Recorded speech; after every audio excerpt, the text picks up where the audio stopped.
وضاحت کر دوں کہ شفاعت یہ ایک الگ چیز ہے اور وسیلہ یہ ایک الگ چیز ہے۔ انشاءاللہ عزیز ہم ان دونوں کو دیکھیں گے ایک ساتھ، اور اس میں انشاءاللہ عزیز دونوں کو مختلف انداز سے رکھنے کی بھی کوشش کروں گا۔ یہ وہ عنوان ہے جس عنوان کے تعلق سے اس معاشرے میں بہت زیادہ غلط فہمی پائی جاتی ہے۔ کچھ لوگ اس میں افراط و تفریط کے شکار ہے، یا تو اس میں اتنا غلو کر دیتے ہیں کہ ہر کسی شخص کو یہ سمجھتے ہیں یہ ہماری شفاعت کریں گا، یا کچھ لوگ ان لوگوں کو دیکھ کر برے لوگوں کو اتنا اس کا وہ کرتے کہ انکار کر بیٹھتے ایسی کوئی شفاعت ہے ہی نہیں۔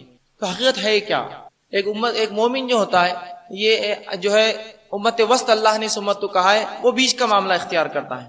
تو آئیے ہم آج دیکھتے ہیں حقیقت میں شفاعت ہے کیا، وسیلہ کس کو کہتے ہیں، اس کی حقیقت کیا ہے، کیا اس کی سچائیاں کیا ہے، اور کیا اس میں غلو ہے، کیا اس میں لوگوں نے زیادتی کی ہے، اور کس معاملے میں ہم کمزور پڑے ہیں۔ تو سب سے پہلی چیز تو یہ شریعت اسلامیہ میں اکثر یہ ہوتا ہے کہ لوگ بدعت ایجاد کرتے ہیں، نئے نئے کام کرتے ہیں، لیکن کہیں نہ کہیں اس کی بنیاد ہوتی ہے، اس بنیاد کو لے کر وہ نیا کام کو ایجاد کرتے ہیں۔ تو شفاعت اور وسیلہ بھی یاد رکھیے اس کی حقیقت ہے، لیکن لوگوں نے اس کو لے کر اس کی بنیادیں تو لے لی، لیکن جس طریقے سے رسول اللہ صلی اللہ علیہ وسلم نے اور صحابہ نے عقیدہ رکھا، اس عقیدے کو چھوڑ کر ایک منمانا عقیدہ لا لیا۔ گو نام تو وہی ہے شفاعت اور وسیلہ، لیکن اس کے پیچھے جو عقیدہ آج اس دور میں رکھا جا رہا ہے وہ عقیدہ رسول اللہ صلی اللہ علیہ وسلم سے ثابت نہیں۔ یاد رکھیے جو آج چل رہا ہے عمومی طور سے، انشاءاللہ صحیح عقیدہ کیا ہے اور باطل عقیدہ کیا ہے، دونوں کو آپ کے سامنے جو اس مختصر سے وقت میں رکھنے کی جو ہے میں کوشش کروں گا۔ سب سے پہلی چیز تو یہ شفاعت ہے کیا، شفاعت کس چیز کو کہتے ہیں؟ عربی زبان میں شفاعت جو ہے شین فے عین یہ لفظ اس کا مصدر ہے، اس سے آتا ہے، اور اس کا معنی ہوتا ہے جوڑنا، ملانا یا نزدیکی کرنا، یا اس کو جو ہے شفع کہتے ہیں، یہ جس کو کہتے ہیں ایون نمبرز، یا جس کو کہتے ہیں جفت، جس کو کہتے ہیں جس طرح سے 2 اور 4 اور 6 جفت نمبر ہے، اسی طرح طاق نمبر ہوتے 1 3، تو شفع کہتے ہیں ان نمبر کو جو جفت ہوتا ہے، اس لیے کہ جفت نمبر طاق نمبر کو جوڑ دیتے ہیں۔ تو شفیع کہتے ہیں جو جوڑتا ہے، نزدیکی اختیار کراتا ہے، نزدیک پہنچاتا ہے، یا دونوں کو ملاتا ہے، اس کو شفیع کہتے ہیں، اور اسی سے لفظ شفاعت آتا ہے۔ تو گویا شفاعت کا معنی ہوتا ہے جوڑنا، اور شرعی اصطلاح میں شریعت میں شفاعت کا معنی ہوتا ہے کہ گناہگار لوگوں کی اللہ رب العزت جو ہے مغفرت کرے گا کچھ لوگوں کی وجہ سے، یا وہ لوگ ان کی وجہ بنیں گے جنت میں جانے کی۔ شفاعت کا جو شرعی عقیدہ ہوگا وہ یہ ہوگا کہ شریعت میں کہیں گے قیامت کے روز گناہگار آدمی کی مغفرت اور بخشش کے لیے فرشتہ، نبی یا کسی ولی کو اللہ تعالیٰ جو ہے اللہ تعالیٰ کے حضور وہ اس کی سفارش کریں گا، اور اللہ اس کی سفارش کو قبول کرے گا۔ یہ شفاعت کا عقیدہ ہے شریعت کے اصطلاح میں۔ جو شفاعت کر رہا ہے وہ مشفی ہے، شفاعت کرنے والا، جس کی شفاعت کی جا رہی ہے وہ اس کی شفاعت، جو شفاعت کرنے والا ہے اس کو مشفی کہتے ہیں عربی، مطلب وہ اس کو جوڑتا ہے، یا شفیع کہتے ہیں جو اس کو جوڑ رہا ہے، جس کو جوڑا جا رہا ہے۔ تو شفاعت کا عقیدے کا معنی یہ ہے کہ قیامت کے روز وہ لوگ جو رسول اللہ صلی اللہ علیہ وسلم کی امت سے ہوں گے، جو گناہگار ہوں گے، ان گناہگاروں کو اللہ رب العزت جو رسول اللہ کو حکم دیں گا، اور آپ صلی اللہ علیہ وسلم ان گناہگاروں کے رب العزت کے سامنے مغفرت یا بخشش کرائیں گے اور انہیں جنت میں لے جائیں گے۔ یہ اس کا معنی ہے شفاعت کا۔ لیکن اس شفاعت کے تعلق سے چونکہ اس معاشرے میں بہت زیادہ غلط فہمیاں ہیں اور بہت زیادہ بدگمانیاں ہیں، یا بہت زیادہ ہم کہیں گے جو ہے اس کے تعلق سے غلط فہمیاں، جو غلط باتیں اتنی رائج ہیں کہ اصل عقیدہ ان باطل عقیدوں کے اندر چھپ جاتا ہے۔ عموماً اکثر یوں ہوتا ہے کہ اصل عقیدہ پتہ نہیں ہوتا ہے اور باطل چیز ہمارے سامنے نظر آتی ہے۔ آئیے آج جس مختصر سے جو وقفے میں رکھنے کی کوشش کروں شفاعت ہے کیا۔ سب سے پہلی چیز تو یہ کہ شفاعت کے تعلق سے علم نہیں ہونے سے، اس کی غلط فہمی ہونے سے، یا جو ہے شرعی علم کی کمی سے جو نقصان اس معاشرے کو ہو رہا ہے، اس غلط عقیدے کی بنیاد پر پہلے وہ عقیدہ آپ کے سامنے رکھتا ہوں کہ ہوتا کیا ہے۔ اگر ایک شخص شفاعت کا صحیح عقیدہ نہ رکھے تو اس سے ہوتا کیا ہے۔ آئیے چند نقصانات ہم دیکھتے ہیں کہ کچھ لوگوں کو اپنے طور سے، جہاں تک معاملہ ملائکہ اور انبیاء کا رہا تو یہ تو سمجھ میں آئی بات، لیکن اس کے بعد امتیوں میں سے جن کو ہم اللہ کے ولی کہیں گے، امتیوں میں سے یا شہداء کہیں گے یا صالحین کہیں گے، ان لوگوں کو خود ساختہ شفیع بنا لیتے ہیں، خود ساختہ چن لیتے ہیں، یہ ہماری سفارش کریں گے۔ جبکہ شفاعت کون کریں گا وہ اللہ کے سوا کوئی نہیں جانتا، یاد رکھیے۔ ہاں ملائکہ شفاعت کریں گے، انبیاء اپنی قوم کے لیے شفاعت کریں گے، یہ تو طے ہوا، لیکن اس کے بعد اولیاء میں سے، صلحاء میں سے، نیکوکاروں میں سے کون شفاعت کرے گا اللہ کے سوا کوئی نہیں جانتا ہے۔ لیکن ہم دیکھتے ہیں آج کے زمانے میں لوگ اپنے دل سے، اپنے طور سے کچھ لوگوں کو چن لیتے ہیں اور کہتے ہیں یہ ہمارے سفارشی اللہ کے پاس۔ شفاعت مطلب سفارش کرنا، جوڑنا، تو یہ ہمارے سفارشی اللہ کے پاس، اور ان کو چن لیتے ہیں، اور جب ان کو وہ خود ساختہ چن لیتے ہیں، اپنے منمانے ڈھنگ سے چن لیتے ہیں، زندہ ہو یا مردہ ہو، یہ ہماری سفارش کریں گے، پھر ہوتا کیا ہے، پھر ان کے پیچھے وہ لگ جاتے ہیں۔ ان کے پیچھے دنیا میں چل پڑتے ہیں، اور تمام وہ عقیدے جو اللہ کے تعلق سے ہونا چاہیے وہ عقیدے ان لوگوں کے تعلق سے رکھنا شروع کر دیتے ہیں۔ تمام وہ عقائد جو اللہ کے تعلق سے ہونا چاہیے وہ ان لوگوں کے تعلق سے رکھنا شروع کر دیتے ہیں۔ تو آئیے ہم دیکھتے ہیں اس معاشرے میں اس کا غلط عقیدہ ہونے سے شفاعت اور وسیلے کا نقصان کیا ہوتا ہے۔ سب سے پہلی چیز تو یہ کہ جب ایک انسان خود ساختہ کسی کو اپنے دل سے اپنا یہ کہتا ہے کہ یہ میری شفاعت کرے گا، یہ میرا مشفی ہے، اس کے ذریعے میں اللہ سے جڑ جاؤں گا، اللہ میری مغفرت کرے گا، جب یہ سوچ لیتا ہے تو پھر وہ اللہ رب العزت اس کی شریعت اور تمام چیزوں سے بے باک ہو جاتا ہے، دستبردار ہو جاتا ہے، اور کہتا ہے بس اب میں نے فلاں کا دامن تھام لیا، فلاں کے پیچھے میں لگ گیا، فلاں کو میں نے پکڑ لیا، اب یہ میرا بیڑا جو ہے پار کر دیں گے، یہ میرا معاملہ حل کر دیں گے، یہ اللہ کے نزدیک میری سفارش کر لیں گے، اور یہ جو ہے مجھے جنت دلا دیں گے، یہ عقیدہ وہ رکھ لیتا ہے۔ اور اس کے بعد جو ہوتا ہے وہ یہ ہوتا ہے کہ اللہ تعالیٰ کی دنیا میں مثالیں گڑنے لگتا ہے۔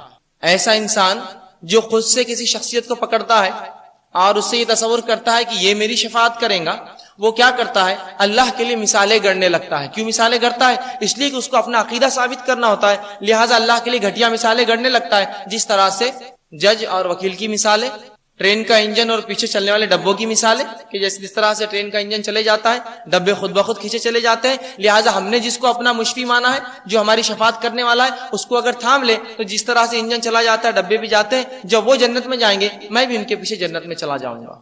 تو اس طرح کے گھٹیا جو ہے وہ مثالیں اللہ کے لیے گڑھتا ہے، یاد رکھیے۔ تو وہ کیا کرتا ہے؟ خود ساختہ جب شفیع چن لیتا ہے، یہ سوچ لیتا ہے کہ یہ میری سفارش کریں گے، تو پھر وہ یہ شروع کرتا ہے کہ اللہ کے لیے بری بری مثالیں گڑھنا شروع کرتا ہے، اور جو ہے سمجھانا ہے، اور دنیا میں افسران بالائے کی مثالیں دیتا ہے یا گاڑیوں کی مثال دیتا ہے، اور اس طرح کی جو ہے گھٹیا مثالیں دیتا ہے جو مثالیں شریعت نے نہیں دی۔ دوسرا جو معاملہ ہوتا ہے، جو غلطی اس سے ہوتی ہے، جب وہ خود ساختہ کسی کو اپنا مشفی بنا لیتا ہے اور یہ سمجھتا ہے کہ یہ میری شفاعت کرے گا، یہ میری سفارش کرے گا، تو شفاعت کا امیدوار خود یہ طے کر لیتا ہے کہ فلاں بزرگ یا فلاں ولی شفاعت کے منصب پر فائز ہے، سیلف اٹیچ کر دیتا ہے اس کو، وہ خود یہ سمجھ لیتا ہے یہ میری شفاعت کریں گے۔ اصل تو یہ کہ رب فرمائے کہ یہ شفاعت کرنے والے ہیں۔ ملائکہ اور انبیاء کا معاملہ تو بالکل طے رہا کہ ملائکہ شفاعت کریں گے، اور ملائکہ طے شدہ ہے، انبیاء شفاعت کریں گے، انبیاء طے شدہ ہے، لیکن اس کے بعد کی امتیوں میں سے رسول اللہ کی کون شفاعت کریں گا اللہ کے علاوہ کوئی نہیں جانتا ہے۔ لیکن یہ شخص جو اپنا خود ساختہ شفیع ڈھونڈ لیتا ہے کہ یہ میری شفاعت کریں گا، اللہ کے پاس سفارش کریں گا، وہ کیا کرتا ہے؟ کسی ایک زندہ یا مردہ انسان کو، چاہے مرد ہو چاہے عورت ہو، اس کو پکڑ لیتا ہے اور کہتا ہے یہ میرا سفارشی ہے، اور اس کو سفارش کے منصب پر فائز کر دیتا ہے۔ اور حالانکہ اس بات کا علم اللہ تعالیٰ کے علاوہ کس کو نہیں کہ کون شفاعت کرے گا اور کون نہیں کرے گا۔ یہ دوسری غلطی کر بیٹھتا ہے۔ تیسری غلطی جو کرتا ہے، شفاعت کا امیدوار بخشش اور مغفرت کے لیے اپنے خود ساختہ شفیع کو، جس کو وہ خود سمجھتا ہے کہ یہ سفارش کریں گے، ویسا ہی توکل کرتا ہے اس پر جیسا اللہ پر توکل کرنے کا حق ہے، ویسا ہی بھروسہ کرتا ہے اس پر جیسا اللہ پر بھروسہ کرنے کا حق ہے۔ مطلب جس طرح سے اللہ پر بھروسہ کرنا چاہیے کہ اللہ کے غضب اور غصے سے ڈرنا چاہیے، اللہ کی خوشی سے خوش ہونا چاہیے، یا وہ کام رضا کے لیے کرنا چاہیے، وہ اپنے خود ساختہ شفیع کے لیے وہ سب کام کرنے لگ جاتا ہے کہ فلاں شخص میری سفارش کریں گے، اگر وہ خوش ہو جائے تو میرا بیڑا پار، اگر وہ ناراض ہو جائے تو میں تو مصیبت زدہ اور جو مشکلوں میں پھنس جاؤں گا، اگر وہ جو ہے مجھ سے راضی ہو گیا تو پھر تو میرا معاملہ درست ہوا، وہ ناراض ہو گیا تو اس کو ویسا ہی خوش کرتا ہے جیسا اللہ کو خوش کرنے کی ضرورت ہے۔ جب ایک انسان خود سے کسی کو اپنا مشفی سمجھ لیتا ہے، شفاعت کرنے والا سمجھ لیتا ہے، سفارشی منسوب کرتا ہے، تو پھر اس سے ویسی محبت اور ویسا ہی ڈر رکھتا ہے جیسی محبت اور ڈر اللہ کی ہونے چاہیے، ویسی اطاعت اور ویسی فرمانبرداری کرنے لگتا ہے جیسی اطاعت اور فرمانبرداری اللہ کے لیے کرنی چاہیے، اس طرح سے لگ جاتا ہے۔ اور یہ ہمارے معاشرے میں کوئی خاص چیز نہیں ہے، بالکل عموم آپ پائیں گے کچھ لوگوں کو انہوں نے طے کر لیا، خود طے کر لیا کہ یہ سفارش کریں گے، اور پھر لگے ان کے پیچھے، جو وہ کہتے ہیں اس کے پیچھے کرتے ہیں، حتیٰ کہ جو ہے وہ ایسے کام کرتے ہیں جس کی شریعت نے اجازت بھی نہیں دی ان کو۔ یہ خود ساختہ شفیع کے لیے توکل کرنے لگتا ہے جیسا توکل اللہ تعالیٰ پر کرنا چاہیے۔ پھر وہ آگے کیا کرتا ہے کہ نماز، روزہ، تلاوت، تہجد، صدقہ اور خیرات وغیرہ اللہ کو راضی کرنے کے بجائے یہ شفاعت کا امیدوار خود ساختہ شفیع کے لیے تمام کام کرتا ہے کہ وہ راضی ہو جائے۔ اللہ کو راضی کرنے کے لیے پھر وہ کام نہیں کرتا جس کو وہ سفارشی سمجھتا ہے، خود ساختہ شفیع جو بنا لیتا ہے کہ یہ میری شفاعت کریں گا، تو وہ کیا کرتا ہے؟ چن کر جو ہے یہ تمام کام اس کے لیے کرتا ہے جو ہمارے معاشرے میں ہو رہے ہیں کہ نماز اس کے لیے، روزہ اس کے لیے، زکوٰۃ اس کے لیے، نیاز اس کے لیے، منتیں اس کے لیے، قربانیاں اس کے لیے کرتا ہے تاکہ وہ راضی ہو جائے اور جو ہے میرا بیڑا جو ہے پار کر دے اور میرے لیے آسانی کر دے۔ تو بجائے اللہ تعالیٰ کی یہ کرنے کے لیے وہ جو ہے بندوں کے ساتھ یہ عمل کرنا شروع کر دیتا ہے اور ہر ممکن کوشش کرتا ہے کہ ان کو راضی رکھوں، چاہے پھر اس کے لیے کوئی بھی ناراض ہو جائے۔ اسی طرح جو ہے شفاعت کا امیدوار اپنے خود ساختہ شفیع کو جب آخرت میں اپنا کارساز تسلیم کر لیتا ہے تو دنیا کے تمام معاملوں میں بھی اس کو کارساز تسلیم کر لیتا ہے کہ اگر کوئی دکان بھی کھولنا ہے تو بابا آپ بتائیے تو دکان کھولیں گی ورنہ نہیں کھولیں گے۔ گو اس کی فیلڈ بھی نہیں ہو کہ وہ تجارت کے تعلق سے جانتا بھی نہیں، لیکن اس سے مشورے لیے جائیں گے، کیونکہ جب اس نے آخرت میں اس کو اپنا سفارشی مان لیا تو دنیا کے اندر تو تمام معاملات میں اس کو اپنا سفارشی سمجھتا ہے، اور ہر معاملے اس سے پوچھ کر اور اس کو وہ سمجھ کر اور اس کو بڑا سمجھ کر اس سے پوچھتا ہے، اور جب تسلیم کر لیتا ہے پھر دنیاوی معاملات میں بھی پھر بھروسہ کرنے لگتا ہے، اور یوں دنیاوی مصائب اور مشکلات اور تکلیفیں اور بیماریوں میں اللہ کو چھوڑ کر اس کو پکارنے لگتا ہے۔ جب یہ تصور کر لیتا ہے کہ آخرت میں یہ مدد کرنے والے ہیں تو پھر دنیا کے اندر بھی کیا کرتا ہے، تمام چیزیں انہی سے پکارتا ہے، مدد کو انہی کو آواز دیتا ہے، اسی طرح حاجت روائی کو انہی کو آواز دیتا ہے، مشکل کشائی کے لیے اپنی مشکلوں کو حل کے انہی آواز دیتا ہے، دستگیری تمام چیزوں کے لیے، پھر جو اولاد کے لیے اور مال کے لیے اور تمام چیزوں کے لیے انہی کو آواز دیتا ہے۔ جب یہ طے کر لیتا ہے کہ قیامت میں یہ میری سفارش کریں گے تو ظاہر سی بات دنیا کے اندر بھی یہ لوگ جو ہے میرا تمام جو ہے کام کر سکتے ہیں، میرا بیڑا پار لگا سکتے ہیں، اس طریقے عقیدے بنانا شروع کرتا ہے۔ اسی طرح جو ہے آخرت اپنے خود ساختہ شفیع اور سفارشی کو دنیا میں اپنا حاجت روا اور مشکل کشا جو ہے تسلیم کر لینے کے بعد وہ اس کی ناراضگی کو اسی طرح لیتا ہے جیسے اللہ کی ناراضگی، اس کے خوش ہونے کو اسی طرح لیتا ہے جس طرح سے اللہ کا خوش ہونا۔ اور یہ معاملہ میں سمجھتا ہوں اس دنیا میں ہمارے معاشرے میں عام ہے کہ جب ہم کسی کو اپنا سفارشی سمجھ لیتے ہیں اور یہ سمجھتے ہیں کہ یہ ہماری شفاعت سفارش کریں گے اللہ کے پاس، پھر تمام وہ کام اس کے لیے کرتے ہیں جو درحقیقت اللہ کے لیے کرنا چاہیے۔ جو عظمت، جو کبریائی اور جلال اللہ تعالیٰ کے لیے خاص ہونا چاہیے، وہ عظمت اور کبریائی اور جلال شفاعت کا امیدوار اپنے خوش ساختہ شفیع کے لیے محسوس کرتا ہے۔ مطلب جس کو اس نے یہ مان لیا کہ یہ اللہ کے پاس میری سفارش کریں گے، وہ ان کے لیے وہ تمام کام کرتا ہے اللہ کو چھوڑ کر یا جو ہے اس کو خوش کرنے کو چھوڑ کر۔ جس طرح انسان کو ہر وقت اللہ تعالیٰ کی نظر اور جو ہے اللہ تعالیٰ کی طرف سے جو ہے رحم اور کرم کی جو ہے وہ انتظار کرتا ہے، یہ شخص جو کسی کو اپنا شفاعت کے لیے تیار کرتا ہے یا سمجھتا ہے یہ میری سفارش کریں گے، یہ اسی طرح جس طرح سے اللہ کی طرف نظر رحم و کرم کے لیے انسان دوڑاتا ہے، یہ اپنے شفیع کے لیے اسی طرح دیکھتا ہے، کاش یہ رحم کر دے تو مجھ پہ رحم ہو جائے، اگر یہ مجھ پہ کرم کر دے تو کرم ہو جائے، یہ اگر میرا معاملہ حل کر دے تو میرا معاملہ حل ہو جائے۔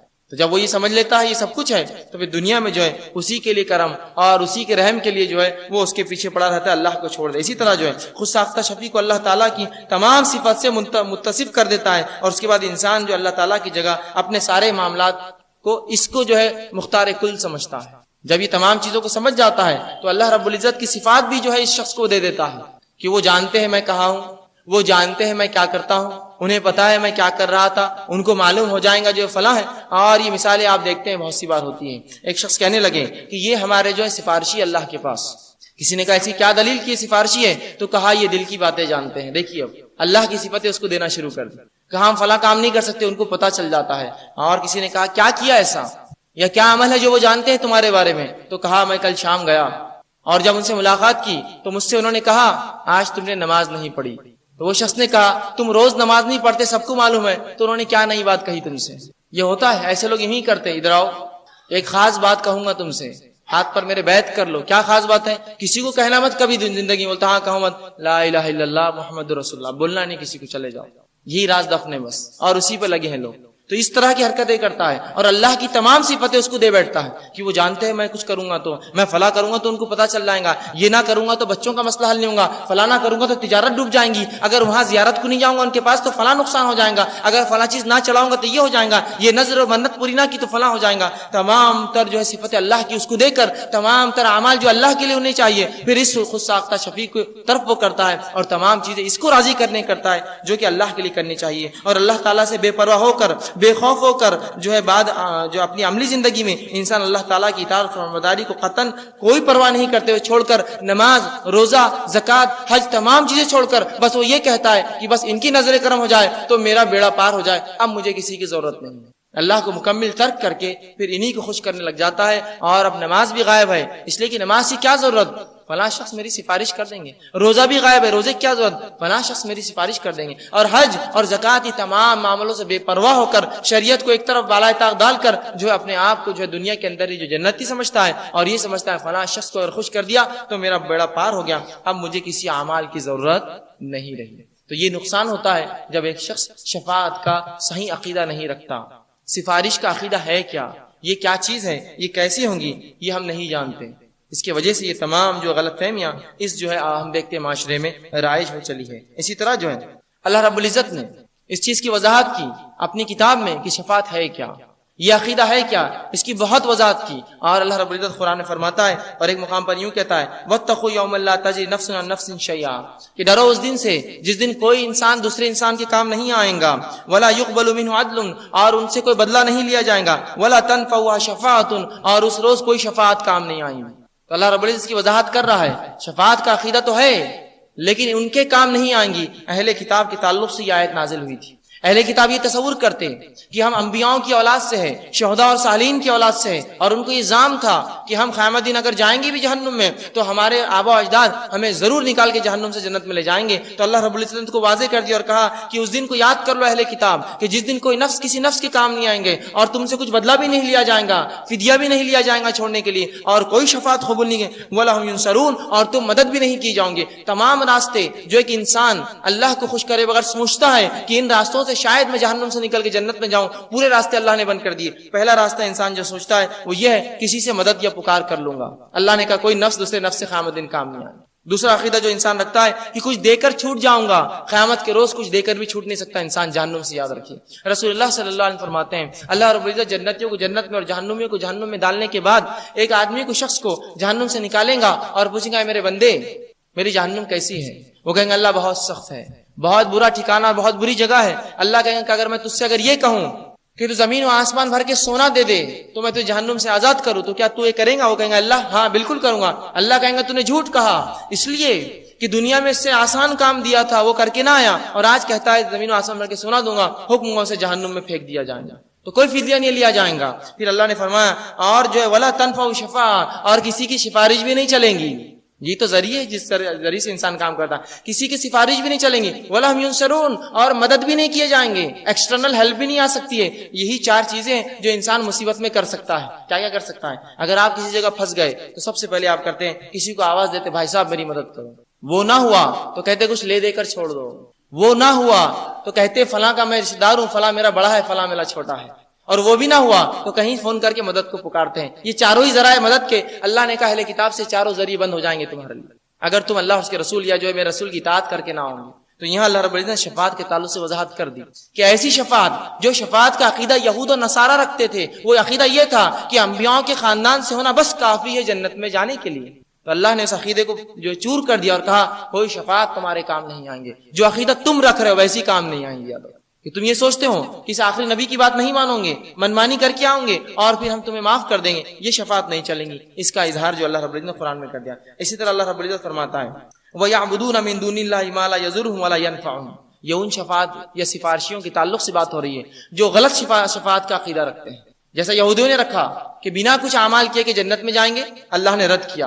اب دوسرا عقیدہ جو لوگ رکھتے ہیں شفاعت کی تعلق، اللہ اس کا بھی رد کرتا ہے اور فرماتا ہے، جو پہلی آیت میں نے پڑھی سورہ بقرہ کی آیت میں 123 تھی، دوسری آیت میں اللہ فرماتا ہے سورہ یونس کی آیت میں 18 اللہ فرماتا ہے وَيَعْبُدُونَ مِن دُونِ اللَّهِ مَا لَا يَضُرُّهُمْ وَلَا يَنفَعُهُمْ وَيَقُولُونَ هَؤُلَاءِ شُفَعَاؤُنَا عِندَ اللَّهِ، کہ ان لوگوں نے مشرکین نے کافروں نے ایسے لوگوں کو سفارشی بنایا، وَيَعْبُدُونَ مِن دُونِ اللَّهِ، اللہ کے علاوہ ایسے لوگوں کی عبادت کرتے ہیں کہ جو نہ ان کو نفع دے سکتے ہیں، ما لا یضرہم، ان کو نہ نقصان پہنچاتے ہیں، ولا ینفعہم، نہ ان کو فائدہ پہنچاتے ہیں، اور لوگ کہتے ہیں وَيَقُولُونَ هَؤُلَاءِ شُفَعَاء، اور کہتے ہیں کہ یہ ہمارے سفارشی عند اللہ، اللہ کے پاس۔ یہ کافروں کا عقیدہ تھا شفاعت کا۔ وہ کیا سمجھتے تھے؟ تمام گناہ ہم کریں گے اور لے دے کر چھوٹ جائیں گے، تو اللہ فرما رہا ہے کہ ان لوگوں نے اللہ کو چھوڑ کر جن کو سفارشی بنایا ہے ان کی عبادت کرتے ہیں، اور اللہ نے کیا کہا وَيَعْبُدُونَ مِن دُونِ اللَّهِ، یہ اللہ کے ساتھ چھوڑ کر دوسروں کی عبادت کرتے تھے، جبکہ نہ وہ عبادت جس کی ہو رہی تھی نہ وہ نقصان پہنچا سکتا تھا، ولا ينفعهم، نہ فائدہ پہنچا سکتا تھا۔ اور اللہ نے فرمایا وَيَقُولُونَ، اور یہ کہتے تھے لوگ عبادت کر کے هَؤُلَاءِ شُفَعَاءُ عِندَ اللَّهِ، کہ یہ ہمارے سفارشی اللہ کے پاس۔ تو جو لوگ خود ساختہ سفارشی بناتے ہیں جس کی سند اللہ نے نہیں دی، جس کی سند رسول کے ذریعے نہیں آئی، تو یاد رکھیے ان کا یہی حال ہوگا، نہ ان سے کوئی سفارش قبول کی جائیں گی نہ ان کی مدد کی جائیں گی۔ تو ایسے سفارشی جو خود ساختہ ہے ہم نہ گڑھ لے، بلکہ وہ اللہ ہی جانتا ہے قیامت کے روز کون شفاعت کرے گا اور کون نہیں۔ آئیے آگے ہم دیکھتے ہیں اللہ رب العزت فرماتا ہے قرآن کے اندر سورہ زمر سورہ نمبر 39 اور اس کی آیت نمبر 43-44 سے فرماتا ہے، اللہ کہتا ہے کیا ان لوگوں نے اللہ کے سوا اور سفارشی بنا رکھے ہیں؟ کیا ان لوگوں نے مشرکین نے اللہ کے سوا کوئی اور سفارشی بنا رکھیں؟ اور پھر اللہ نے فرمایا اتخذوا من دون اللہ شفعاء قل اولو كانوا لا يملكون شيئا ولا يعقلون. اللہ فرماتا ہے کیا انہوں نے اللہ کو چھوڑ کر کسی اور کو سفارشی بنا لیا ہے، بنا رکھے؟ کہو اگرچہ وہ کسی چیز کا اختیار نہ رکھتے ہوں اور نہ ہی کچھ سمجھتے ہوں، کہو شفاعت کا اختیار تو سارا کا سارا قل للہ شفاعت جمیعا، کہہ دو کہ تمام کی تمام شفاعت اللہ کے پاس. تو یہاں اس آیت میں اللہ نے وضاحت کر دی کیا ان لوگوں نے اللہ کو چھوڑ کر کسی اور کو سفارشی بنا لیا ہے جبکہ یہ خود جانتے وہ کچھ بھی نہیں کر سکتے. اور کہہ دو اے نبی قل، آپ کہہ دیجئے للہ شفاعت جمیعا، تمام کی تمام سفارش اور شفاعت کا حق اللہ کے پاس ہے. تو اس آیت نے سورہ زمر کی وضاحت کر دی، شفاعت کا حق اللہ کے علاوہ کسی کو پاس نہیں ہے. اللہ جس کو چاہے اس کا حق دے اور جس کو چاہے نہ دے. کہ مکمل شفاعت، تمام شفاعت، کل شفاعت اللہ کے پاس کا حق ہے. اللہ جس کو چاہے حکم دے گا اور جس کو چاہے نہیں. تو یہ اللہ جانتا ہے کون سفارشی اور کون نہیں. یہ میں اور آپ نہیں جان سکتے کہ یہ سفارشی ہے یا نہیں. دنیا کے اندر جس طرح سے لوگوں نے گڑھ لی سفارشی، تو اللہ نے اس عقیدے کی وضاحت کر دی اور اعلان کر دیا کہ اللہ رب العزت کے پاس مکمل شفاعت ہے، پوری کی پوری شفاعت اللہ کے پاس. جس طرح سے میں نے خطبے میں بھی آیت تلاوت کی، من ذا الذی یشفع عنده. کم و بیش میں 7 اہم فضائل آپ کے سامنے آج رکھوں گا محرم کے. 7 جو ہے ایسے فضائل جو بڑے اہم اس مہینے کے تعلق سے وہ رکھنے کی بہرحال کوشش کروں گا. اس کے علاوہ عام فضائل تو آپ سمجھ جائے، چونکہ حرمت والا مہینہ ہے، صدقات خیرات نوافل میں اضافہ وہ عام فضائل ہے، وہ میں اس میں انشاءاللہ کاؤنٹ نہیں کروں گا، وہ آپ سمجھ جائے اس میں ایڈ کر لیں 7 کے علاوہ جو کچھ آپ نیکی میں اضافہ کر سکتے ہیں انشاءاللہ. ٹھیک ہے، تو آئیے پہلی فضیلت ماہ محرم وہ یہ ہے کہ یہ حرمت والے مہینوں میں سے اللہ رب العزت نے قرآن میں فرمایا کہا، سورہ توبہ سورہ نمبر 9 آیت نمبر 36 میں اللہ نے فرمایا کہا ان عدت الشہور عند اللہ 12 شہرا فی کتاب اللہ. اللہ فرماتا اور کہتا ہے کہ اللہ کے نزدیک مہینوں کی تعداد، ٹھیک ہے، اللہ کے قریب مہینوں کی تعداد جو ہے وہ 12 ہے. کب سے؟ فی کتاب اللہ یوم خلق السماوات والارض، کہ اللہ کے قریب 12 ہے جب سے اللہ نے آسمان اور زمین کو پیدا کیا. تو منتھس کی کاؤنٹنگ کو بھی آپ چینج نہیں کر سکتے کیونکہ اللہ کی طرف سے اپوائنٹڈ 12 منتھس ہے، یاد رکھیں. ٹھیک ہے، تو اللہ نے کہا کہ جب سے آسمان اور زمین کو پیدا کیا، منہا اربعۃ حرم، اور ان کے اندر 4 ایسے جو حرمت والے ہیں، محترم ہیں. جنگ اور جدال، معصیت اور گناہوں کے کام سے بچنا چاہیے، یوں تو ہمیشہ بچنا چاہیے، ان مہینوں میں خاص بچنا چاہیے اور نیکی میں اضافہ کرنا چاہیے. تو ان کے اندر 4 حرمت والے ہیں. پھر فرمایا ذالک الدین القیم، اور یہی سچا اور سیدھا جو ہے طریقہ اور دین ہے. پھر فرمایا فلا تظلموا فیہن انفسکم، تو اپنی نفسوں پہ تم لوگ ان مہینوں میں ظلم نہ کیا کرو. تو ان مہینوں میں تم اپنے نفسوں پہ ظلم نہ کیا کرو، یاد رکھو. ٹھیک ہے، اب اس کے پیچھے بہت لمبے لمبے تاریخی واقعات، میں اس میں نہیں جاؤں گا، بس مختصر بیان کروں گا. یہ اللہ نے کیوں کہا کہ اللہ کے نزدیک گنتی 12 ہے اور ان کے اندر ظلم نہ کیا کرو. ٹھیک ہے، تو یہ اس لیے کہا گیا اور یہ بالکل 12 ہے کیوں تو مشرکین مکہ جو ہے ان 4 حرمت والے مہینوں کی بڑی تعظیم کرتے تھے، یاد رکھیں. ٹھیک ہے، اب یہ 4 حرمت والے مہینے کون سے ہیں وہ بھی ہم دیکھ لیتے ہیں، جو کہ ایک حدیث ہی ہم دیکھتے ہیں جس میں نبی اکرم صلی اللہ علیہ وسلم فرمایا، جو کہ متفق علیہ روایت ہے. آپ نے فرمایا کہا بے شک زمانہ گھوم گھما کر اسی حالت پر لوٹ آیا ہے جس پر اس وقت تھا. مطلب آپ سے کیا فرما رہے ہیں کہ بے شک زمانہ گھوم گھما کر اسی حالت پر لوٹ آیا ہے جس پر وہ اس وقت تھا جب اللہ تعالیٰ نے آسمان اور زمین کی تخلیق فرمائی. سال کے 12 مہینے ہیں جن میں 4 حرمت والے مہینے ہیں، 3 لگاتار پے در پے ہے، یعنی ذوالقعدہ، ذوالحجہ اور محرم. 4تھا مہینہ اس کے بعد آپ نے فرمایا مضر قبیلے کا ماہ رجب ہے جو جمادی الاخری اور شعبان کے درمیان آتا ہے. تو پتہ چلا 4 حرمت والے مہینے ذوالقعدہ، ذوالحجہ، محرم اور رجب. اب یہ اللہ کے رسول صلی اللہ علیہ وسلم کیوں کہہ رہے کہ زمانہ گھوم گھما کے اس کی اصلی حالت پہ آ گیا ہے، اور اللہ نے کیوں کہا کہ اپنی نفسوں پہ ظلم مت کرو اور یہی سیدھا دین ہے. اس کے پیچھے واقعہ یہ ہے کہ مشرکین مکہ چونکہ دور جہالت میں بھی ان 4 مہینوں کو حرمت والا مانتے تھے، ذوالقعدہ، ذوالحجہ، محرم اور رجب کو وہ دور جہالت میں بھی حرمت والا مانتے تھے، اور ان کا اصل کام لوٹنا تھا. قافلوں وغیرہ کو لوٹ کر یہ اپنی معیشت، اپنے کاروبار، اپنے کام کاج، مطلب ان کا اکثر میں یہ کام تھا.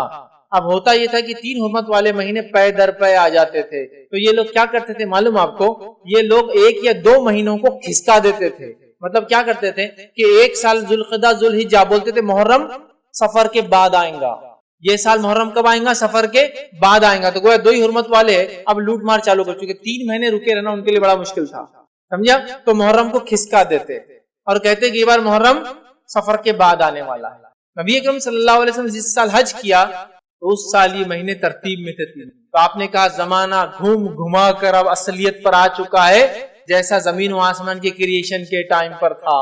مطلب نبی اکرم صلی اللہ علیہ وسلم جو خطبہ دے رہے ہیں تب عربوں نے اس کو بالکل ایک کے بعد ایک 3 مان لیا تھا، پے در پے تھے، اور اللہ کے رسول صلی اللہ علیہ وسلم نے جو کچھ گڑبڑ ان مہینوں کے اعتبار سے ہوئی ریکٹیفائی کر کے ہم کو بتا دیا کہ آج زمانہ بالکل میں جو کہہ رہا ہوں، جو وقت ہے، جو تاریخ ہے، وہی ہے۔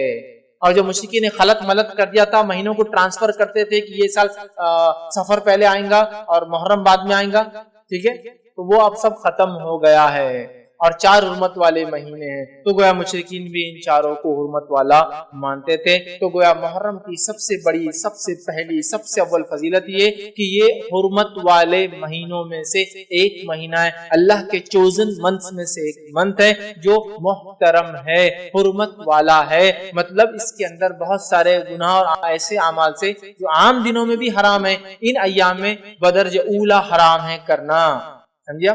تو محترم، حرمت والا اس لیے کہا جا رہا ہے کہ بہت ساری چیزیں جو عام جگہ حلال ہے ان مہینوں میں حرام ہے۔ جنگ جدال کرنا، ڈیفنس کر سکتے، اٹیک نہیں کرنا، تو یہ ساری چیز اس میں انکلوڈڈ ہے، یاد رکھیں۔ تو یہ 4 محترم مہینوں میں سے ایک مہینہ ہے، تو یہ سب سے پہلی محرم کی فضیلت ہے، یاد رکھیں۔ آئیے آگے بڑھتے ہیں۔ محرم کی دوسری اہم فضیلت کیا ہے وہ آپ کے سامنے رکھتا ہوں۔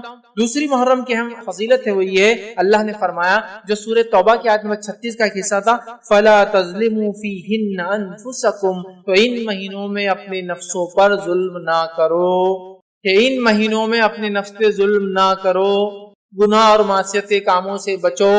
محترم مہینہ ہے، گناہ کرو گے تو شدت ہے اس گناہ کی، ٹھیک ہے، نیکی کرو گے تو افضل ہے ان ایام میں، تو کہا اپنی نفسوں پر ظلم نہ کرو، اللہ رب العزت نے کہا، یاد رکھیں۔ تو پتا چلا عام مہینوں کے اعتبار سے ان مہینوں میں گناہ اور معصیت کرنا، یاد رکھیے، یہ زیادہ جو ہے بری بات ہے اس اعتبار سے کہ اس مہینے کی عظمت و حرمت ہے۔ حالانکہ امام قتادہ رحمۃ اللہ علیہ فرماتے ہیں، ان کا قول ہے، حرمت والے مہینوں میں ظلم کرنا دیگر ماہ کے بنسبت ظلم کرنے سے زیادہ بڑا گناہ ہے اور غلطی کا کام ہے۔ اگرچہ ظلم کرنا ہر حال میں عظیم گناہ ہے، مگر اللہ اپنے امر میں سے جسے چاہتا ہے عظیم بنا دیتا ہے۔ تو امام قتادہ رحمۃ اللہ علیہ جو بڑے مشہور مفسرین میں بھی ہے، ان کے اقوال آپ سنتے ہوں گے بار بار، وہ فرماتے ہیں کہ ان ایام میں حرمت والے 4 مہینوں میں گناہ کرنا بڑا زیادہ گناہ ہے۔ حالانکہ گناہ تو گناہ ہی ہے، ہر بار گناہ کا گناہ ہی ملیں گا، لیکن چونکہ اللہ نے ان کو حرمت والا قرار دیا ہے، اس میں گناہ کرنا ایک عظیم گناہ ہے، مطلب اس کا گناہ زیادہ ملیں گا۔ تو ہمیں ان مہینوں میں اپنے آپ کو ظلم، زیادتی اور گناہ اور معصیت سے بچانا چاہیے اور نیکی میں اضافہ کرنا چاہیے۔ تو گویا یہ مہینے میں، اس کی حرمت میں، اس کی فضیلت میں ایک فضیلت یہ ہے کہ اس میں ہمیں نیکیوں میں اضافہ کرنا چاہیے، گناہوں سے رکنا چاہیے، کیونکہ یہ حرمت والا مہینہ ہے۔ اب یہ حرمت والا مہینہ ہے، معلوم ہوگا تو ہم نیکی میں آگے بڑھیں گے، گناہ سے بچیں گے نا۔ اب نون ہی نہیں، محرم کب آتا ہے کب چلا جاتا ہے معلوم نہیں۔ اچھا، کچھ لوگوں کو معلوم یہ تو بس اتنا معلوم کہ عاشورے کا ایک دن ہے اور کچھ بھی نہیں معلوم۔ نہیں میرے بھائی، یہ پورا کمپلیٹ منتھ، چاہے 29 کا ہو یا 30 ڈیز کا ہو، حرمت والا، اور یہ 4 مہینے کمپلیٹلی حرمت والے، کمپلیٹلی بالکل۔ ذوالقعدہ، ذوالحجہ، محرم اور رجب کمپلیٹ حرمت والے، چاہے کتنے بھی دن کے ہو، 30 کے ہو یا 29 کے۔ ہاں، ان میں بھی مخصوص ایام اور زیادہ کچھ ہے، جیسے کہ ذوالحجہ کے پہلے 10 ایام اتنے افضل ہے کہ اس میں کیے گئے اعمال باقی تمام سال کے اعمال سے افضل۔ پہلے 10 دن ہم سب جانتے ہیں تو بڑے حرمت والے یہ ایام ہیں۔ تو اس میں دوسری فضیلت یہ نیکی میں آگے بڑھنا ہے، اپنے نفس کو ظلم سے بچانا ہے، یاد رکھیے، تبھی ہم ظلم سے بچا سکتے اپنے نفس کو جب معلوم ہو یہ مہینہ چل رہا ہے۔ چلیے آئیے آگے بڑھتے ہیں۔ تیسری فضیلت اس ماہ کی، اس مہینے کی، اس منتھ کی کیا ہے وہ دیکھتے ہیں۔ اسے نبی اکرم صلی اللہ علیہ وسلم نے اللہ کا مہینہ قرار دیا ہے۔ محرم کا مہینہ اللہ کا مہینہ ہے، ویسے تو پورا سال اللہ کا ہی ہے، لیکن اللہ جس سے چاہتا ہے اپنی نسبت جوڑ سکتا ہے، جس کو چاہتا ہے اپنی طرف سے فضیلت دے سکتا ہے نا۔ تمام دن اللہ کے ہیں، تمام مہینے اللہ کی، لیکن اللہ اس کو جوڑتا ہے۔ تمام کائنات میں جو کچھ ہے وہ اللہ کا ہے، تمام مسجدیں اللہ کا گھر ہے، لیکن اللہ نے ایک گھر کو خاص نسبت دی اپنے سے، اور وہ بیت اللہ ہے۔ اللہ کی مرضی کہ کسی جگہ کو، کسی مقام کو، کسی دن کو، کسی مہینے کو اپنے سے جوڑ سکتا، یہ اللہ کی مرضی۔ تو نبی اکرم صلی اللہ علیہ وسلم نے اس ماہ کو، حالانکہ سارے ماہ اللہ کے ہیں، اللہ کا مہینہ قرار دیا، اللہ نے اپنی نسبت جوڑا اس سے بھی اس کی فضیلت میں سمجھتا ہوں آپ لوگوں کے سامنے ہمارے سامنے واضح ہوتی ہے، یاد رکھیے، ٹھیک ہے۔ تو آئیے، اللہ کا مہینہ ہے، اس تعلق سے مسلم کی روایت ہے، نبی اکرم صلی اللہ علیہ وسلم فرماتے ہیں اور حدیث کے الفاظ ہے، افضل الصیام بعد رمضان شہر اللہ المحرم۔ کیا فرماتے ہیں؟ رمضان المبارک کے بعد اللہ کے مہینے محرم کے روزے سب سے زیادہ افضل ہیں۔ تو یہاں اللہ کا مہینہ شہر اللہ المحرم کہا، تو یہاں کا شہر اللہ المحرم، اللہ کا مہینہ محرم، یہاں ہمارا ابھی جو جملہ ہے یہ لیں گے ہم، اللہ کا مہینہ۔ تو تیسری فضیلت اس مہینے کی ہے، نبی اکرم صلی اللہ علیہ وسلم نے اس ماہ کو اللہ کا مہینہ کہا۔ میں سمجھتا ہوں فضیلت بڑی واضح ہے، یہ اللہ کا مہینہ ہے، سارا سال اللہ کا ہے، لیکن اس مہینے کو اللہ نے خاص نسبت دی اپنے آپ سے، یاد رکھیے۔ ابن رجب رحمۃ اللہ علیہ فرماتے اور کہتے ہیں کہ اس حدیث میں اس بات کی صراحت ہے، کلیریفیکیشن ہے کہ رمضان کے بعد سب سے بہترین نفل روزہ اللہ کے مہینے محرم کا ہے۔ رمضان کے بعد ایک تو اس میں شہر اللہ المحرم سے پہلے کہ افضل الصیام، سب سے افضل روزہ اس مہینے کا ہے، اور وہ کون سا مہینہ ہے؟ جو ہے محرم کا ہے، اور یہ مہینہ کیا ہے؟ اللہ کا مہینہ، یاد رکھیے، یہ یہاں بتایا جا رہا ہے۔ تو محرم یہ اللہ کا مہینہ، یاد رکھیے، اور اس کی بڑی جو ہے حرمت ہے، یاد رکھیے، اس مہینے کی، یاد رکھیے، ٹھیک ہے۔ اب آئیے، چونکہ اس کو اللہ کا مہینہ محرم کہا گیا ہے، اسی سے ہم اس کی چوتھی فضیلت بھی دیتے ہیں، اور چوتھی فضیلت اس مہینے کی وہ یہ ہے کہ حرمت والے مہینوں میں یہ سب سے افضل مہینہ ہے۔ حرمت والے مہینے کتنے ہیں؟ 4 ہیں، اس میں یہ سب سے افضل ہے۔ یہ تو خاص طور سے اس مہینے کی نسبت یہ کہا گیا شہر اللہ المحرم، اللہ کا مہینہ محرم، سمجھ رہے ہیں؟ اللہ کا مہینہ محرم کیا گیا، اور اس تعلق سے بعض اسلاف کے اقوال کیسے دیکھیے، جو میں کہہ رہا ہوں حرمت والے مہینے سب سے افضل ہے، کیوں کہہ رہا ہوں کہ بعض علماء اور بعض اسلاف کے اقوال اس طرح سے وہ کہتے ہیں، جیسے کہ حسن بصری رحمۃ اللہ علیہ، جو کہ تابعین میں بڑا مقام، اونچا مقام، کبار تابعین میں سے، وہ فرماتے اور کہتے ہیں کہ حرمت والے مہینے میں سب سے افضل اللہ کا مہینہ محرم ہے۔ نیز فرمایا، مطلب اسی سے اللہ کا مہینے سے فرماتے ہیں، اللہ نے سال کا آغاز حرمت والے مہینے سے کیا ہے اور حرمت والے مہینے سے ختم کیا ہے، اگر محرم سے چالو ہوا اور ذوالحجہ پہ ختم ہوا، جو ہے مہینے سے ختم کیا ہے، لہذا اللہ کے نزدیک سال میں ماہ رمضان کے بعد محرم سے بڑھ کر کوئی ماہ نہیں ہے۔ تو اس سے وہ کہتے ہیں کہ یہ اللہ کا مہینہ ہے، تو حرمت والے مہینوں میں سب سے افضل ہے، اور روزوں کے اعتبار سے رمضان کے بعد اس کے روزے کا مقام ہے، تو وہ رمضان کے بعد اسی کا مقام ہے فضیلت کے اعتبار سے، لیکن حرمت والے مہینوں میں یہ ٹاپ موسٹ کہلائیں گا، چونکہ اس کی بڑی اہمیت۔ اسی طرح ایک اور چیز آتی ہے، وہ یہ ہے کہ محرم میں سب سے افضل، یاد رکھیے وہ کیا ہے، تو محرم میں بھی سب سے افضل جو سلف کے اقوال ہے کہ سلف 3 عشروں کو بڑی اہمیت دیتے، ہمارے جو اسلاف تھے، صحابہ، تابعین، تبع تابعین، وہ 3 عشروں کو، 3 دہائیوں کو، عشر مطلب 10 ڈیز جو ہوتے منتھ کی، ان کو اہمیت دیتے تھے۔ وہ کون کون سے ہیں؟ ٹھیک ہے، عشروں میں تعظیم کرتے تھے، اہمیت دیتے تھے، وہ کون سے؟ پہلا وہ کہتے ہیں کہ رمضان کا آخری عشرہ، اس کی بڑی اہمیت تھی سلف کے پاس، ذوالحجہ کا پہلا عشرہ، اس کی بڑی اہمیت تھی سلف کے پاس، اور محرم کا پہلا عشرہ، اس کی بڑی اہمیت تھی سلف کے پاس۔ یہ 10 ڈیز جو بڑے اہمیت کے حامل ہے، رمضان کا آخری 10 دن جس میں قدر آتی ہے، اور ذوالحجہ کی پہلے 10 دن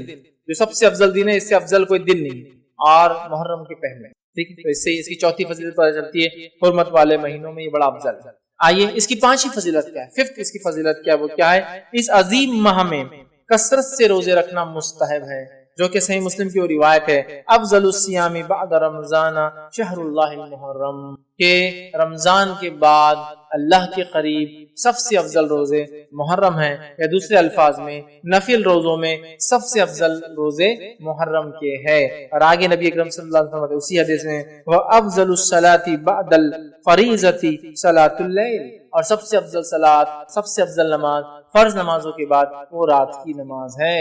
تو نفل میں سب سے افضل تہجد، اور نفل روزوں میں سب سے افضل محرم کے روزے ہیں۔ کیوں؟ تو افضل الصیام، سب سے افضل روزے بعد رمضان، رمضان کے بعد کون سے؟ اللہ کے مہینے محرم۔ ہمیں چاہیے اس مہینے محرم میں کیا کریں؟ کثرت سے روزے، کثرت سے روزے، گناہوں سے بچے، نیکیوں کے کام میں آگے بڑھے، ہے نا، ان کے اول 10 دن کے زیادہ سے زیادہ فائدے اٹھائے۔ یہ بڑی اہم بات ہے، یہ بڑی اہم بات، اس کو بہت سوچ وچار کر کے ہمیں پلان آرڈر میں اس منتھ کو جینے کی کوشش کرنا چاہیے، یاد رکھیے، لیکن یہ تب ہوگا جب ہم کو اس کی اہمیت، اس کی فضیلت معلوم ہوگی، یاد رکھیے، ٹھیک ہے۔ تو یہ جو ہے بہت عظیم ہے اور سب سے افضل نفل روزہ اسی مہینے کا، یاد رکھیے، روزہ ہے، اور اس حدیث سے صراحت ہوتی ہے۔ ابن رجب کا میں نے وہ قول آپ سامنے رکھا رحمۃ اللہ علیہ کا، وہ فرماتے ہیں اس حدیث سے اس بات کی صراحت ہوتی ہے کہ رمضان کے بعد سب سے بہترین نفل روزہ اللہ کے مہینے محرم کا روزہ ہے، یاد رکھیے، اور یہ یاد رکھیے نفل روزوں میں سب سے افضل ہے۔ اسی طرح جو ہے محرم میں روزہ رکھنا جو ہے اور کثرت سے روزہ رکھنا یہ بڑی اہم چیز ہے، یاد رکھیے، اس کا یہی معنی ہے کہ ایک انسان نفل روزہ رکھے اور محرم کا روزہ سب سے افضل ہے۔ اس کا معنی ہی ہوتا ہے کہ ہم زیادہ سے زیادہ اگر نفل روزے رکھنے کی کوشش کرتے ہیں تو کون سے مہینے میں رکھیں؟ محرم کے مہینے میں رکھنے کی کوشش کریں، یاد رکھیں، کیونکہ نبی اکرم صلی اللہ علیہ وسلم رمضان کے علاوہ بھی، رمضان کے علاوہ نبی اکرم صلی اللہ علیہ وسلم نے، یاد رکھیے، اس بات کو بھی آپ ذہن میں رکھیں کہ نبی اکرم صلی اللہ علیہ وسلم نے رمضان کے علاوہ کسی مہینے کے پورے روزے نہیں رکھے۔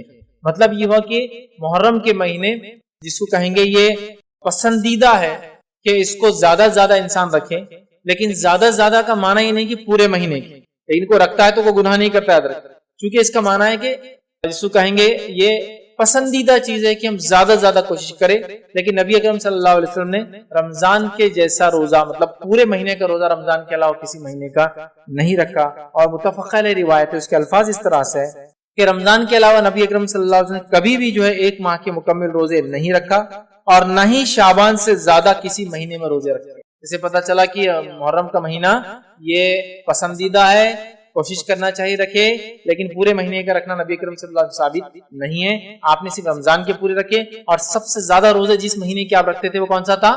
شعبان تھا۔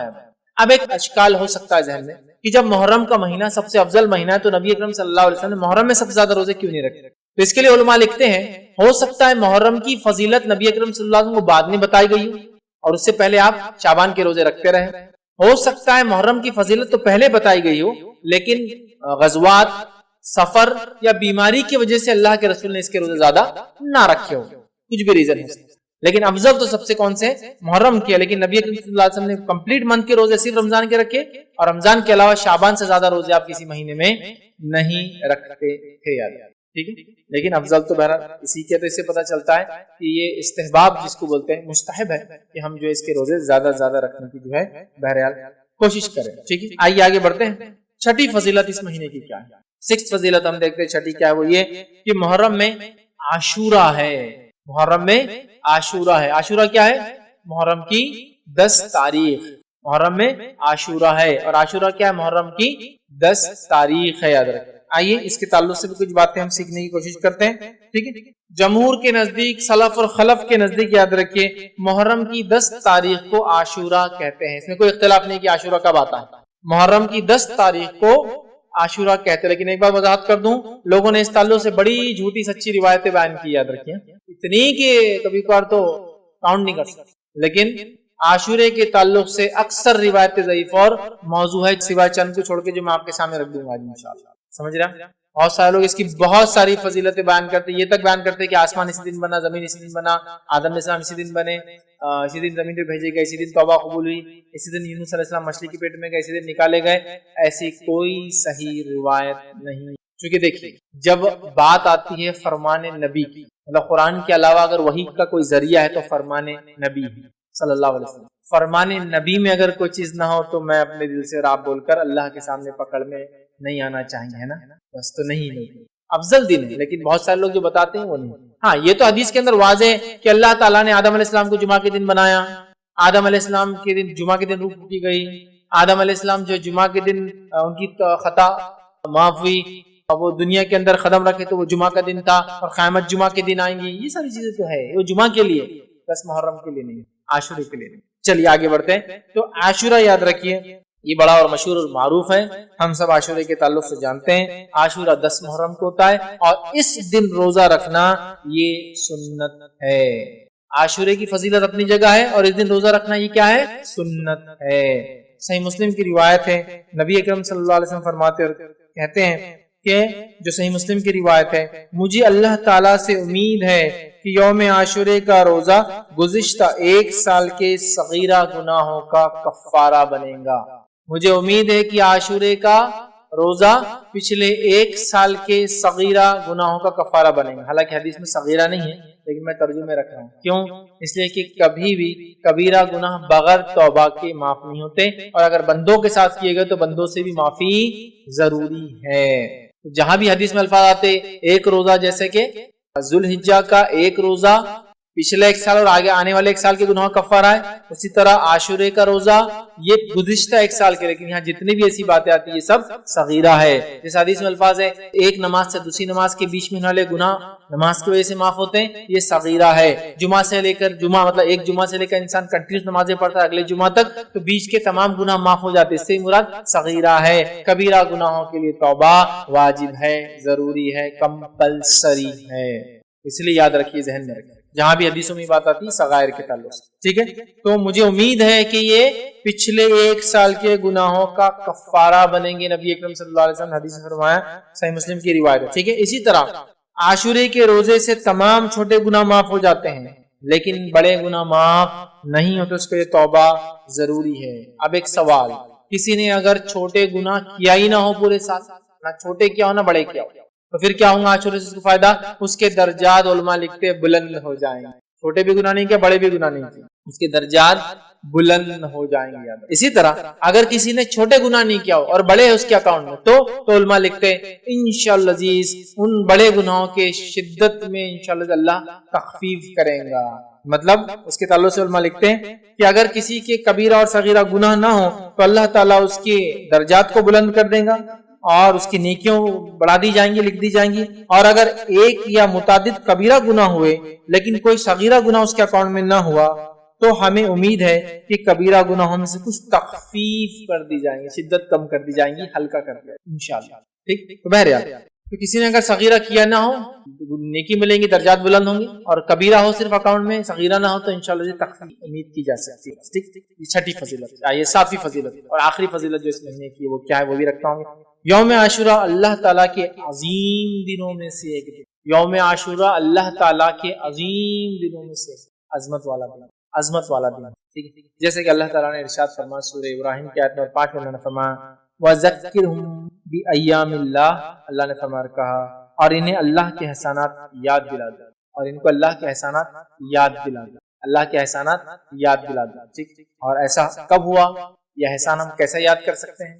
یہ عظیم دنوں میں سے اللہ تعالیٰ نے اس دن موسیٰ علیہ السلام کی قوم کو، موسیٰ علیہ السلام کی قوم کو فرعون سے نجات دی. تو 10 جو محرم ہیں جو یہودہ رکھتے تھے، جن کی مخالفت میں اللہ کے رسول صلی اللہ علیہ وسلم نے روزہ رکھا، وہ کیوں رکھتے تھے؟ کیونکہ اس دن اللہ تعالیٰ نے بنی اسرائیل کو، ہم سے پہلے مسلمانوں کو، ہم سے پہلے انبیاء کو ماننے والوں میں سے ایک نبی کو، برگزیدہ اولو العزم نبی کو ماننے والے ایک قوم جو موسیٰ علیہ السلام کی قوم تھی، ان کو اللہ نے آزادی دی تھی. وہ ہم سے پہلے ایمان لانے والوں کو آزادی دی تھی، اور اس فرعون کو اور اس کے لشکر کو ہلاک کیا تھا.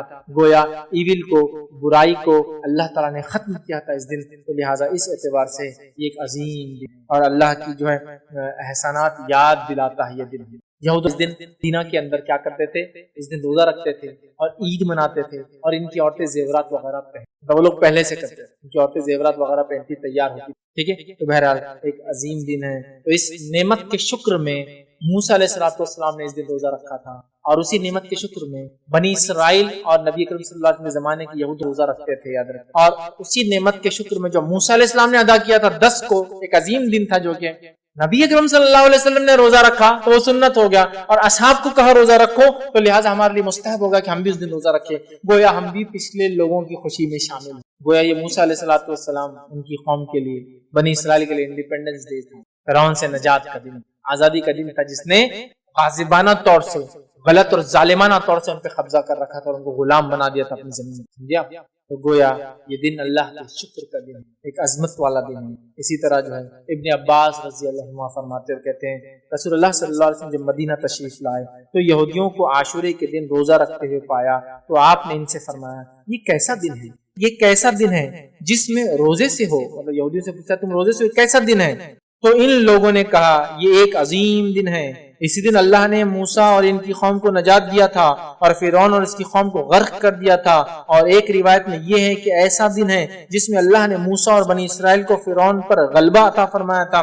چنانچہ موسیٰ علیہ السلام نے بطور شکرانے کہ اس دن روزہ رکھا، لہٰذا ہم بھی روزہ رکھتے ہیں اس دن. یہودیوں نے کہا ٹھیک ہے، تو رسول اللہ صلی اللہ علیہ وسلم فرمایا ہم تمہارے بنسبت موسیٰ علیہ السلام سے زیادہ قریب اور ہم مستحق ہے کہ ہم بھی روزہ رکھیں. ہم تو موسیٰ علیہ السلام سے تم سے بھی زیادہ قریب ہے کیونکہ تم نے تو دوسرا دین اختیار کر لیا، ہم تو اسی دین پر جو موسیٰ علیہ السلام لائے تھے. تو جب یہودیوں نے کہا کہ ہم اس موسیٰ نے کیونکہ اس خوشی میں روزہ رکھا تھا، ہم بھی اس خوشی میں شکرانے میں روزہ رکھتے ہیں، تو اللہ کے رسول نے فرمایا ہم زیادہ مستحق ہے کہ موسیٰ کی اس خوشی میں شامل ہو اور شکر ادا کریں.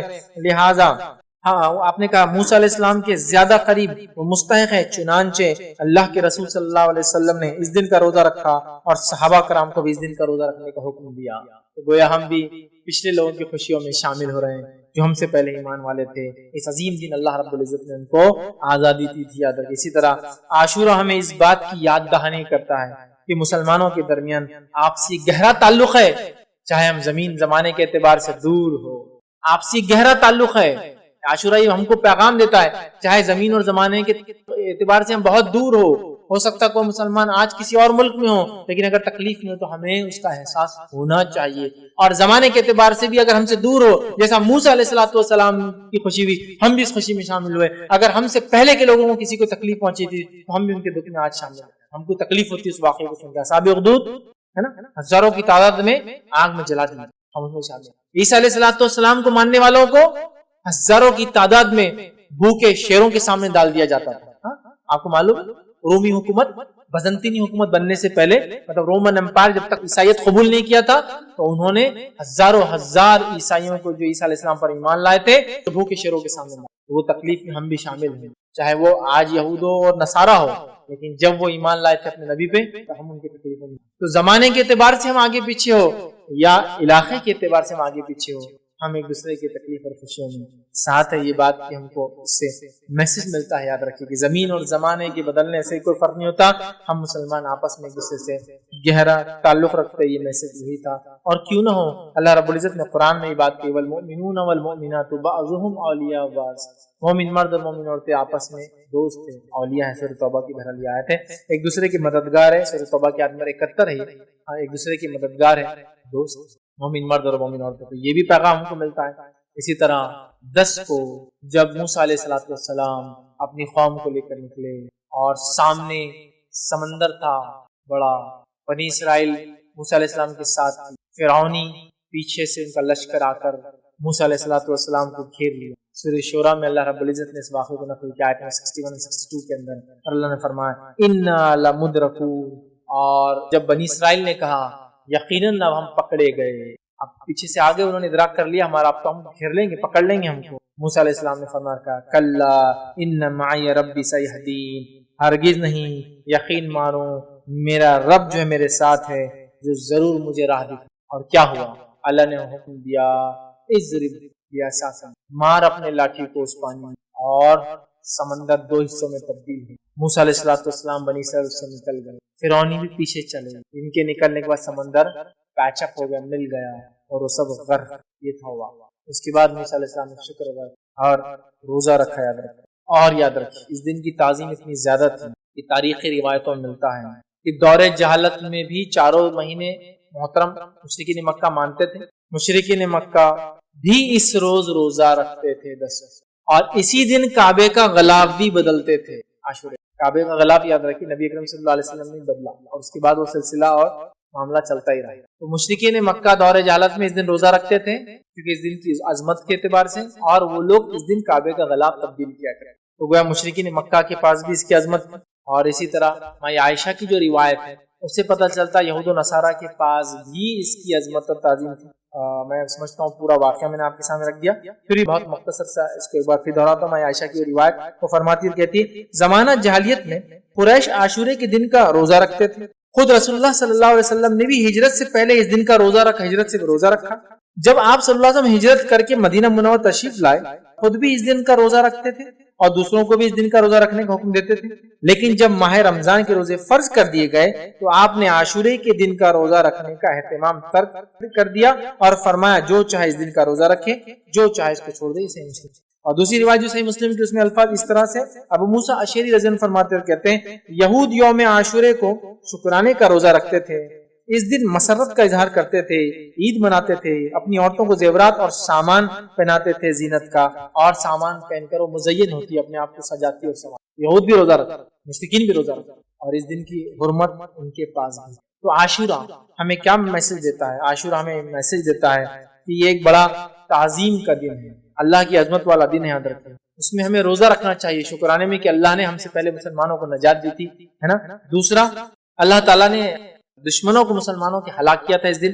اور تیسرا ہمیں ملتا ہے کہ اس کارنامے کو ہم یاد کرتے ہیں اس دن عاشورے کے دن، اور روزہ رکھتے ہیں اس کے شکرانے میں، یاد رکھیں۔ تو لہٰذا عاشورہ ہمارے لیے میسج دیتا ہے، مسلمانوں کو ایک پیغام دیتا ہے۔ یہ پورا مہینہ بہرحال اپنے آپ میں بڑا اہمیت کا حامل ہے۔ ویسے تو محرم وہی مہینہ ہے جس میں نبی کریم صلی اللہ علیہ وسلم مدینہ ہجرت کر کے اس دن پہلی محرم تھی جب آپ مدینہ پہنچے تھے، اسی سے ہجری سن اور سال بہرحال چالو ہوتا ہے، تو بڑی اس کی عظمت یاد رکھیے۔ تو یہ تھی 7 فضائل اس مہینے، اور میں سمجھتا ہوں 7 فضیلت میں یہ تو ہم کو واضح پتہ چلا، یہ حرمت والا مہینہ ہے، یہ نیکیوں کے کرنے والا مہینہ ہے، یہ معصیت اور گناہوں سے بچنے والا مہینہ ہے، کثرت سے روزے رکھنے کا مہینہ ہے، یہ اللہ تعالیٰ کا مہینہ ہے، اور اسی طرح اس میں عاشورے کا روزہ رکھنا ہے، 9، 10 ٹھیک کا روزہ رکھنا ہے، کوشش کرنا ہے، نہ ہو سکے تو 10 اور 11 کا بھی انشاءاللہ روزہ انسان رکھ سکتا ہے۔ اور یہ دن ہمیں یاد دلاتا ہے اور ہمیں دوسرے مسلمانوں سے زمین اور زمانے کے اعتبار سے ہم سے الگ کیوں نہ ہو، ان سے ہمارا رشتہ جو ہوتا ہے اخوت اور بھائی چارے کا ہمیں میسج دیتا ہے۔ تو بڑے پیغام ہے، بڑے فضائل ہے، یاد رکھیے اس مہینے۔ اس کے علاوہ اور کیا کر سکتے ہیں اب اس مہینے؟ یہ 7 چیزیں تو بڑی اہم فضیلت اور اس میں اعمال کرنے والے دونوں میں لگ دیا، اس کے مسائل بھی۔ اور کیا کر سکتے ہیں اس مہینے؟ صدقہ کیجیے، نفل۔ اس کے علاوہ اس مہینے اور کیا کر سکتے؟ حرمت والا مہینہ ہے نا، تو پھر اس میں ذوالقعدہ بھی ایڈ کر لیجیے، ذوالحجہ بھی ایڈ کر لیجیے، محرم بھی ایڈ کر لیجیے، رجب بھی ایڈ کر لیجیے۔ نمازوں کا اہتمام کیجیے، نفل زیادہ، گناہ اور معصیت سے تو روکنے اپنے، اور جتنی زیادہ نیکی مطلب صدقات کیجیے، خیرات کیجیے، نفل نمازیں پڑھیے، اور جتنی زیادہ نیکیاں کر سکتے کریے۔ اور ان 4 مہینوں میں جو حرمت والے بالخصوص گناہوں سے اپنے نفس کو بچانے کی کوشش کرے۔ تو یہ اعمال آپ اضافی اور 3 کر سکتے، کہوں گا نفل نمازوں میں اضافہ، نفل صدقے اور خیرات میں اضافہ، اور نیکیوں میں اضافہ آپ کیجیے۔ گناہوں سے بچنا تو ہے ہی اس میں، تو لہٰذا ان اعمال میں اب اضافہ کرنے سے انشاءاللہ ہم جو ہے ان 4 حرمت والے مہینوں کا صحیح فائدہ اٹھا سکیں گے۔ اور خاص طور سے محرم میں کیا کیا آپ اعمال کریں، میں نے آپ کے سامنے جو کرنا ہے تمام باتیں اس لیکچر کے ذریعے بہرحال رکھ دی۔